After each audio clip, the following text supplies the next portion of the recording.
নমস্কাৰ, মই আমাৰ চেনেললৈ স্বাগতম জনাইছোঁ। আজি অলপ বৰষুণ বতৰ, গতিকে কিনো দেখাম আপোনালোকক। আমাৰ ঘৰৰ সৰু ফাৰ্মখন আপোনালোকক দেখাম এবাৰ। আমাৰ ঘৰৰ ফাৰ্মত কি আছে, আমি কেনেকৈ পোৱালি জগাওঁ আৰু কেনেকৈ আমি ক'ত লালন পালন কৰোঁ।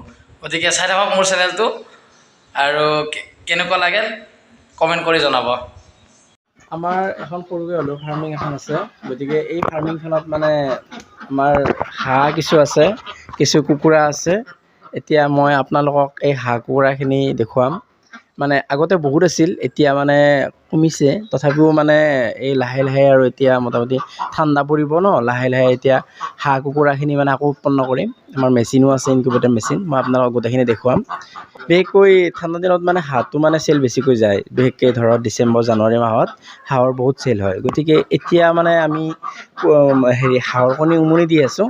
এতিয়া যিখিনি পোৱালি হ'ব, এইখিনি পোৱালি একেবাৰে নৱেম্বৰ ডিচেম্বৰ মানলৈকে একদম ভাল হৈ যাব আৰু ডাঙৰ হৈ যাব। তেতিয়া ভাল এটা বিক্ৰী হয় আৰু গৰমৰ দিনত হাঁহটো বেছিকৈ বিক্ৰী নহয়। গতিকে মই দেখুৱাম বাৰু আপোনালোকক। ঠিক আছে, দেখা এইয়া হাঁহকেইটা ওলাই গ'ল। এই দাদাই ধৰি এইটো চাওক, এইটো আমাৰ যদিও ই লোকেল হাঁহ, তথাপি ইয়াৰ চাইজটো এবাৰ চাওক। ইয়াৰ ওজন মোটামুটি 3 কেজিমান হ'ব। ওজন 3 কেজিমান হ'ব। আৰু কোনোবাই যদি কিনিবলৈ বিচাৰে তেতিয়াহ'লে 700 মান টকাত দিব পাৰি আৰু। চাইজ চাওক ইয়াৰ। ই দেখাত লোকেল, যদিও আমি ইয়াক মিক্সিং কৰিহে বনোৱা গৈছে। ই ক্ৰছ। আচ্ছা, আৰু লোকেল দাদাই ধৰিব চেষ্টা কৰি আছে, ধৰিছে। ইয়াৰ দাদা দামটো একেলগে কৈ দিয়ক, কিমান মান দাম পৰিব? এইটোৰ নাম কি? White packing. আচ্ছা, আমেৰিকান হোৱাইট পেকিং। ইয়াৰ দাম মিনিমাম আপোনাৰ 3 কেজিমান ওলাব। আৰু কেজি যদি 300কৈ ধৰা যায় 900 টকা হয়। তথাপিও আপোনালোকে যদি কিনে 800 মান টকাত দিব পাৰি আৰু। 800 মান টকাত দিব পাৰি আৰু হোৱাইট পেকিং। 1 মিনিট ৰ'ব। এয়া চাওক, বহুত দেখাত বহুত ডাঙৰ আৰু ইয়াৰ মাংসটো বহুত সোৱাদ হয়। আমি প্ৰায় খাই থাকোঁ। ইয়াৰ মাংসটোত তেলটো বহুত কম থাকে। তেলটো যাৰ কাৰণে আমাৰ তেল কম থকাৰ কাৰণে ক্ষতিটো কম হয়। আমাৰ আগতে প্ৰায় 50-60টামান হাঁহ আছিল। গতিকে অলপতে মই বেপাৰীৰ তাত চেল কৰি দিলোঁ। 600, 700, 800 যি পোৱা যায়, যেনেকৈ পোৱা যায় তেনেকৈ দাৰৰ দামত মই হাঁহখিনি চেল কৰি দিলোঁ। আৰু এতিয়া বৰ্তমান 14টা হাঁহ আছে। যদিও এই হাঁহৰ কণীবিলাক মই ইনকিউবেটৰত দি দিছোঁ। আৰু দাদা, আমাৰ তাততো হাঁহৰ পোৱালিও আছে, সেইকেইটা দেখাই দিয়া। ওপৰত আছে নহয়? আপোনালোকে হাঁহৰ গঁৰাল দেখিলে, এতিয়া আমাৰ মুৰ্গীৰ দেখিব। ক'ত আছে চাওক, বিল্ডিঙৰ ওপৰত। আমি আমাৰ তলত যে জেগাটো কম নে, সেইকাৰণে আমি প্ৰায় ওপৰতে কৰোঁ আৰু ওপৰতে থৈ দিছোঁ। পাছত গ'লে বাৰু কেতিয়াবা গ'লে ভালকৈ বনাই খালে ওপৰত ভালকৈ বহিম। আৰু আমাৰ পাৰাকেইটা ওলাই আছে। পাৰা 2টা নহয়, আৰু 4টা আছে। গতিকে সিহঁতে ওলাই গৈছে। এতিয়া সিহঁতক আধা দিছে। এতিয়া আমাৰ ইয়াত হাঁহৰ পোৱালি আৰু মুৰ্গীৰ পোৱালি, প্লাছ মুৰ্গীকেইটা ইয়াত বন্ধা যায়। এয়া চাওক, মুৰ্গী লোকেল কুকুৰা।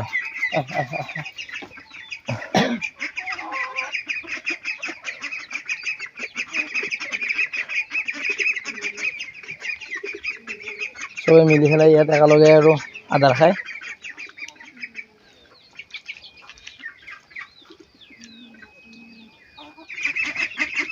আৰু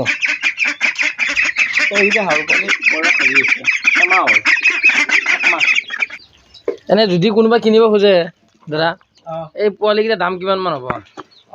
যদি কোনোবাই কিনিব বিচাৰে তেতিয়াহ'লে মোৰ লগত যোগাযোগ কৰিলে হ'ল। আৰু এনেই মোটামুটি যোৰা 200, 250 বা 300 সেনেকুৱা দামত দি দিম আৰু। মুৰ্গী ডাঙৰ মুৰ্গী নে? ডাঙৰ মুৰ্গীৰ দাম? ডাঙৰ মুৰ্গী কেজি হিচাপত বৰ্তমান যিটো কেজি চলি আছে, ধৰক বৰ্তমানটো 500 চলি আছে। তাত 50 টকা হ'লেও কম কৰি ঘৰলৈকে যদি কোনোবাই কিনিব বিচাৰে, কুকুৰা কেজি মোটামুটি 400, 450 মান দি দিম আৰু। যদি ঘৰলৈকে নিব বিচাৰে, ঘৰলৈ আহি। তেতিয়াহ'লে বজাৰৰ মূল্যতকৈ ইয়াত দাম কমকৈ পোৱা যাব। কিন্তু ঘৰৰ পৰা নিব লাগিব আৰু আহিলে ন? তেতিয়া আৰু এই দামটো অলপ কমকৈ ধৰা যাব। এই হাঁহৰ পোৱালিখিনি মোক খুৱাই আৰু হাঁহৰ পোৱালিখিনিক যে স্বাস্থ্য পানী ইমান বেয়া নহয়, কি খোৱা যায়?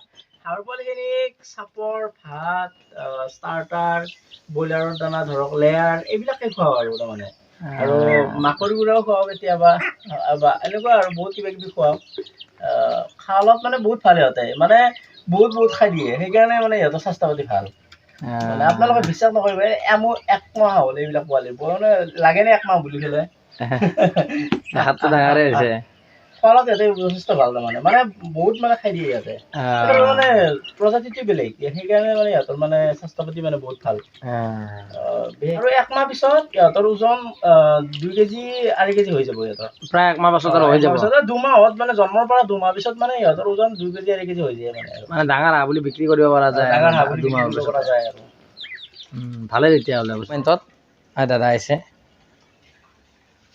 এইখিনি আমাৰ যোৱাকালি আৰু আজি পাৰা কণী এইখিনি দুটা কুকুৰা কণীও আছে আৰু মানে হাঁহৰ কণীও ডাঙৰ যথেষ্ট চাইজত ডাঙৰ ন দামো বেছি নহয় মাত্ৰ 20 টকা যোৰা 20 টকা যথেষ্ট ডাঙৰ কণীখিনি চাওক কুকুৰাৰ কণীৰ আৰু এই হাঁহৰ কণীৰ চাইজৰ মাজত ডিফাৰেঞ্চ গতিকে আমাৰ হাঁহৰ কণীকেইটা মানে সৰু চাইজ বুলি ক'ব নোৱাৰি আৰু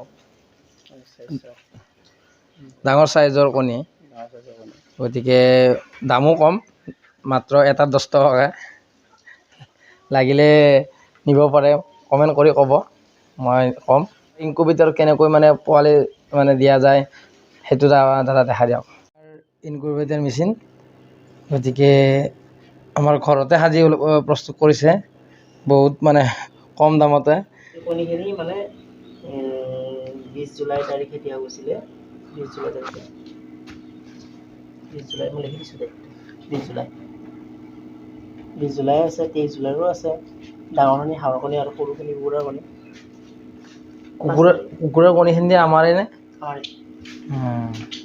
5 তাৰিখে ফুটিব আগষ্টৰ 5 তাৰিখে ইয়াৰ নতুনকৈ পোৱালি যদি ফুটে তেতিয়াহ'লে কোনোবা লাগিলে নিব পাৰেনে ইয়াৰ দামটো কিমান হ'ব নতুনকৈ পোৱালি ফুটিলে যোগাযোগ কৰিলে হ'ল এনে কণী আৰু মানে পোৱালিৰ চাইজৰ অলপ দাম আছে এতিয়া পোৱালিটো ফুটাৰ লগে লগে দামটো মানে 60-70 টকাত দিব পাৰি পোৱালিটো ফুটাৰ লগে লগে যদি কোনোবাই নিব বিচাৰে হাঁহৰ কণী আৰু হাঁহৰ পোৱালিখিনি ধৰা অলপ ডাঙৰ হ'ল তেতিয়া দামটো অলপ বেছি হ'ব আৰু কুকুৰাৰ কণীৰো ঠিক একেদৰে মানে পোৱালিটো যদি ফুটাৰ লগে লগে 40 টকাত দিব পাৰি আৰু দুদিন ডাঙৰ হ'লে আৰু দামটো বেছি হয় ঠিক আছে তেতিয়াহ'লে কেনেকুৱা লাগিল আমাৰ ফাৰ্মিংখন চাই লাগিলে যোগাযোগ কৰিব আৰু লাইক এণ্ড ছাবস্ক্ৰাইব কৰি যাব